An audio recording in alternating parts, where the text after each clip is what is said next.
ये बड़ी खुशैन बात है कि आज जो रिमार्क्स आए जजेस के, हमने पहली दफ़ा देखा कि कम अज़ कम कोई क्वेश्चन रेज हुई है इंटरनल अफेयर्स के हवाले से। एक तो ये बात हुई, जजेस की तरफ से कंसर्न भी आया कि जो रिट फाइल हुई है रजिस्ट्रार ने, कॉम्पिटेंट अथॉरिटी रजिस्ट्रार को किसने डायरेक्शन दी कि एक मामला था उसमें रिट फाइल करे हाई कोर्ट और इस्तदा करे और साइल बन जाए सुप्रीम कोर्ट। तो सुप्रीम कोर्ट की डेफिनेशन में तो चीफ जस्टिस एंड जजेस, लेकिन हम देख रहे हैं कि सारा कुछ मामला वो चीफ जस्टिस ही चलाता है। और गुलजार अहमद साहब उस वक्त चीफ जस्टिस थे, उन्होंने उस वक्त अटॉर्नी जनरल को कहा कि जी आप जो है ये रिट दायर। तो एक तो मेरा ख्याल है इस केस में ये भी डिफाइन हो जाएगा कि जो ये मामला एक्सेस टू इंफॉर्मेशन वाला ये जो भी है इसमें नहीं जो कोई मामला रजिस्ट्रार ने कोई इस किस्म की करना है। एक तो ये है कि कौन रजिस्ट्रार को डायरेक्शन दे सकता है इस मामले में, एक दूसरा ये है कि रिट फाइल कर भी सकती है सुप्रीम कोर्ट हाई कोर्ट में नहीं। ये भी मामला पहला केस है, इसमें मेरा ख्याल है कि इंटरप्रिटेशन आ जाएगी कि क्या रिट फाइल हो सकती है। कि तीसरा मामला था कि जी एक कानून है, कानून के मुताबिक क्या सुप्रीम कोर्ट मजाज है कि वो इंफॉर्मेशन प्रोवाइड करे। एक्ट जो कानून है उसमें जो कोड लिखा हुआ है कि कोई भी कोर्ट है उससे इंफॉर्मेशन ली जा सकती है, तो सुप्रीम कोर्ट उस डेफिनेशन में आती है ये नहीं, इस चीज़ का देखना है। कुछ जजेस का इस हवाले से था कि जी अगर हम खुद ही अपने रूल्स में अमेंड करके और ट्रांसपेरेंसी जो वो करें बजाय इसके कि एक एक्ट के तहत जो वो हम जो वो अपने जो ताबे हों और पाकिस्तान इंफॉर्मेशन कमीशन का आर्डर जो है वो डायरेक्शन आ जाए सुप्रीम कोर्ट को। इस हवाले से एक कंसर्न है जजेस की। अब देखना होगा कि रिटर्न आर्डर आएगा कि क्या पाकिस्तान इंफॉर्मेशन कमीशन है वो जब सुप्रीम कोर्ट किसी किस्म की जो है वो नहीं देता है इंफॉर्मेशन तो वो डायरेक्शन दे सकता है सुप्रीम कोर्ट को कि नहीं, कानून के मुताबिक क्या पोजीशन है, ये भी इस मामले में आएगी। जस्टिस काजी भाई जिसे साहब बार बार एक बात कर रहे थे और अतर मिलर साहब भी बार बार उनको ये बता रहे थे कि इसकी ना वो बहुत रेमिफिकेशंस है। वजह उसकी ये है कि इसमें जो फंड्स आते हैं ना वो कंसोलिडेटेड फंड्स जो फेडरल गवर्नमेंट के फंड्स होते हैं ना वो आते हैं, वो सेग्रीगेटेड नहीं है, यानी अलग अलग नहीं है। वो ये नहीं होता कि जजेस के लिए अलग फ़ंड आते हैं और स्टाफ के लिए अलग फ़ंड आते हैं, वो एक फ़ंड आते हैं।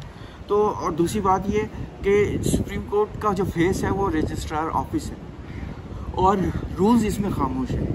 तो इसलिए ना चीफ जस्टिस ने कहा कि पहले तो हम ये देखेंगे दुनिया में इसकी क्या क्या इस तरह के कोई प्रेसिडेंस है, फिर हम ये देखेंगे कि हम इसके साथ क्या कुछ कर सकते हैं। तीसरा उन्होंने ये कहा है कि हम हमारे चूँकि रूल्स चूँकि खामोश हैं तो हम ये कोशिश करेंगे कि फुल कोर्ट बना के सिस्टम को हमने ट्रांसपेरेंट रखते हैं ताकि किसी भी बंदे को अगर कोई कोशिश करना चाहे, कोई इन्फॉर्मेशन चाहिए तो उसको मिल जाए। वो हम ब्लॉक नहीं करेंगे उसका रास्ता, लेकिन हम कमीशन वाला रास्ता इख्तियार नहीं करना चाहते।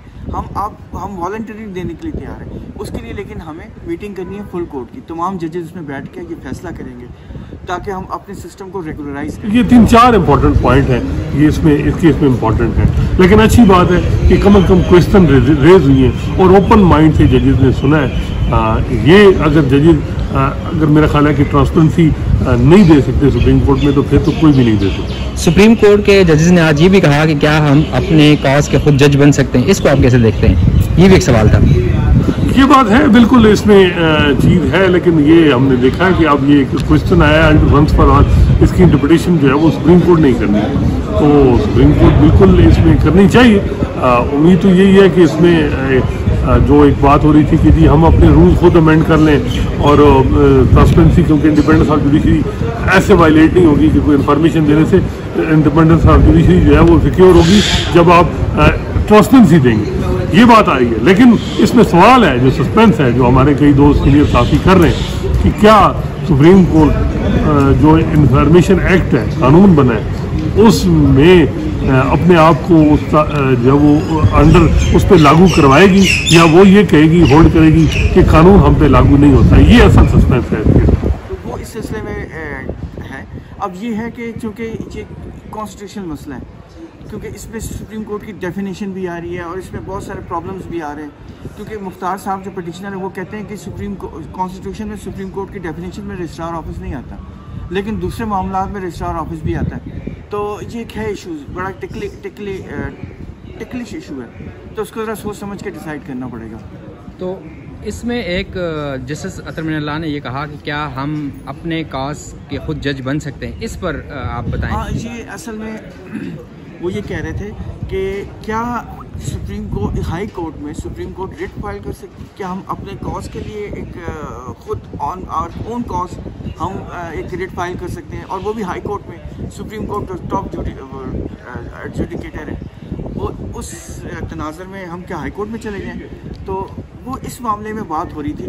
और फिर वो कहते हैं कि देखें, अगर हम ये डिफेंड करते हैं ना, अपने आप को बचाते हैं, हम ये प्रोटेक्ट करते हैं, हम अपनी ये राइट कि हम नहीं देना चाहते इन्फॉर्मेशन, तो ये हमारा अपना कॉज है। फिर सेकंड इसमें बताया कि ये कुछ इन्फॉर्मेशन इस तरह की है कि इसमें कोई हर्ज नहीं है बताने के लिए कितना स्टाफ है, लेकिन कुछ प्राइवेट मैटर्स भी हैं। अब आप हमसे मेरे घर के बारे में पूछ लें कि कितने मेरे ग्रैंड चिल्ड्रन हैं, कितने बच्चे हैं, किस तरह हमारा लिविंग स्टाइल है, तो वो मुमकिन नहीं है, वो प्राइवेसी में आता है। तीसरा, कुछ ऐसे लोग हैं जैसे हमने डिसेबल्ड बंदे भी और ट्रांसजेंडर भी रखे हुए, तो वो लोग अपनी आइडेंटिटी नहीं बताना चाहते, तो हम कैसे बताएं, हम क्यों बता दें?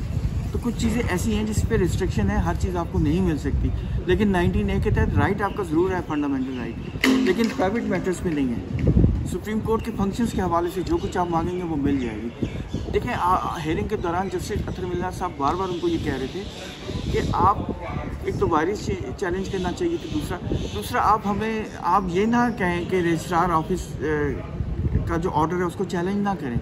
आप हमें कहें कि आप हमें इंफॉर्मेशन दें, वो हम आपको दे देंगे, वॉलंटरीली मिल जाएगी, लेकिन रूट दूसरा इख्तियार ना करें, क्योंकि वो प्रॉब्लमेटिक है। क्योंकि कमीशन के हम चूँकि पब्लिक ऑफिस नहीं है, हम फेडरल गवर्नमेंट की कोई पब्लिक इंस्टीट्यूशन नहीं है, हम कोई डिपार्टमेंट नहीं है, तो हम उनके उस रूल्स में नहीं आते, तो हम कमीशन का जो दायरा इख्तियार है हम उसमें फॉलो भी नहीं करते। इसका ये मतलब हुआ कि एक्ट जो है, इंफॉर्मेशन कमीशन ऑफ पाकिस्तान का जो एक्ट है, सुप्रीम कोर्ट के आज की प्रोसीडिंग से ये निकल रहा है कि उसके बजाय आर्टिकल 19A के तहत इंफॉर्मेशन दी जा सकती है। हाँ, वो ये कह रहे हैं कि 19A को आप इन्वोक करें और डायरेक्टली हमसे मांगे, हम आपको दे देंगे। लेकिन अगर आप कमीशन के रूट के ज़रिए आएंगे फिर हम नहीं दे सकते, क्योंकि हम चूँकि उनके फॉलो नहीं करते और हमने उनके ऑर्डर्स को एडजुकेट भी हम ही नहीं करना है, हमने अपील हमारे पास ही आनी है, तो हम वो नहीं कर सकते। ये एक कन्फ्लिक्ट ऑफ इंटरेस्ट के ज़मरे में भी आ जाएगा। तो ये ट्रिकी सिचुएशन नहीं है कि खुद ही वो अपना केस सुन रही है इस वक्त सुप्रीम कोर्ट? देखें, ये बड़ी बात है कि देखें ये मामला भी सुप्रीम कोर्ट में आ गया, वरना आपको पता है ये पहले मामला तो सुप्रीम पिटीशन आज की तो नहीं है, तो 2019 की है, तो उसमें नहीं ये केस आया, ये केस अब आया है। तो ये जस्टिस काजी फायज़ साहब ने एक अच्छा इक़दाम किया कि उन्होंने ये मामला को सुप्रीम कोर्ट में लेके आए ट्रांसपेरेंसी के लिए, क्योंकि ट्रांसपेरेंट होगा तो लोगों का कॉन्फिडेंस बढ़ेगा। जो पिछली दफ़ा जो लोग कहते हैं ना कि सुप्रीम कोर्ट की वो डिग्निटी या रिस्पेक्ट एरोड हुई है, उसकी रीज़न ये थी कि ट्रांसपेरेंट मामला नहीं थे। तो अब ये कोशिश है, काबिश है कि ट्रांसपेरेंट हो मामला।